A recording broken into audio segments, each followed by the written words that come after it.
Hi everybody, Robin here, back with more news. Recently, I posted about the upcoming 2025 Porsche 911 Carrera GTS T Hybrid. To learn all about it, I will have a link to that video in the description, and it should pop up on the screen right now. This video takes a closer look at the other 992.2 generation that Porsche revealed, the base Carrera. Visually speaking, the 992.2 Carrera stands out with standard matrix LED headlights and a subtly restyled front end. The rear also sees some changes to the light strip with an integrated light arc and the Porsche lettering. Porsche also played with the rear bumper design and raised the license plate mount in the process. Dimensionally, the Carrera is effectively the same, but is about a half an inch longer and a couple tenths of an inch taller. Finally, the new Carrera's wheel sizes start at 19 inches up front with 20s in the rear, or 20 inches up front with 21s in the rear. In summary, it still looks like a 911. Compared to the now hybrid GTS, a lot less changed mechanically to the base Carrera, but engineers did manage to squeeze out an additional 9 horsepower from the twin turbocharged 3-liter flat 6, now 388 horsepower, and the same 331 pound-feet of torque. Porsche accomplished this by using the 992.1 Turbo's Charge Air Cooler and the 992.1 GTS's turbos. The one and only transmission for the Carrera is the 8-speed PDK dual-clutch transmission.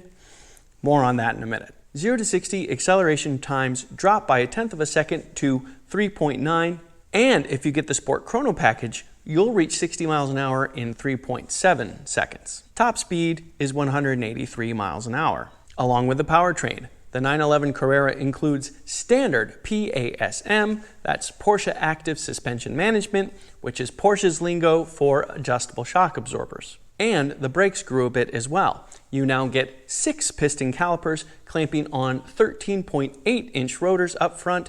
That's an increase of 4 piston calipers and 13-inch rotors. Rear brakes now get 4 piston calipers and also clamp on 13.8-inch rotors, but I imagine it's a thinner rotor. Inside, Porsche replaced the key-like knob to the left of the steering wheel for a more standard push-button starter. It is still to the left of the steering wheel.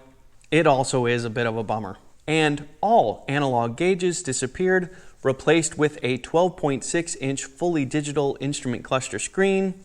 That also bums me out a bit, but progress, I suppose. I'm sure it's great.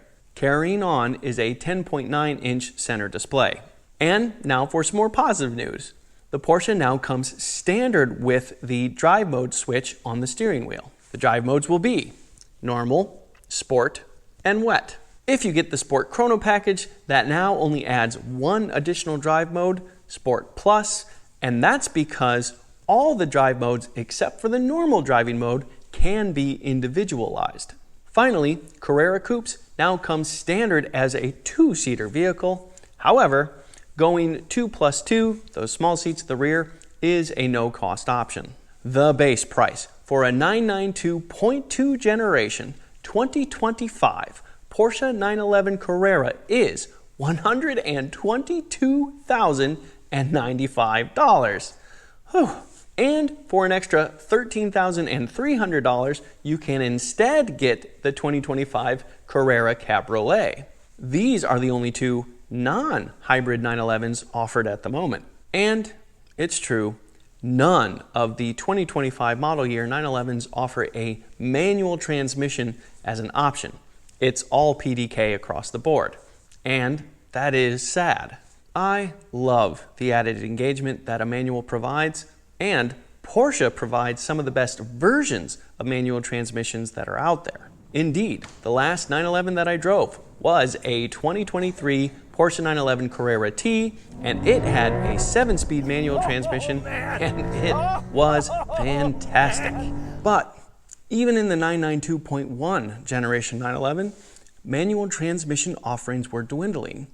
If I remember correctly, you had to get that Carrera T I mentioned or a Carrera S to even be offered a manual transmission. So this trend has been going on a little while. It's not new, it's just a progression of what we've already seen. Finally, so far at least, Porsche has only announced the GTS T Hybrid and this Carrera. I still hold out hope that, along with the new versions of the 992.2 Generation 911 coming, more manual transmissions will come along for the ride.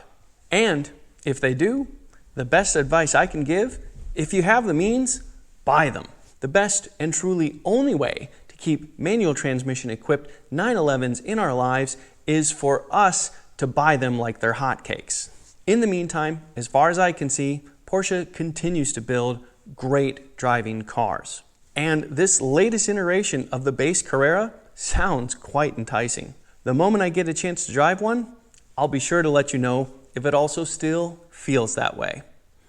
I'm Robin Warner. Thank you very much for watching.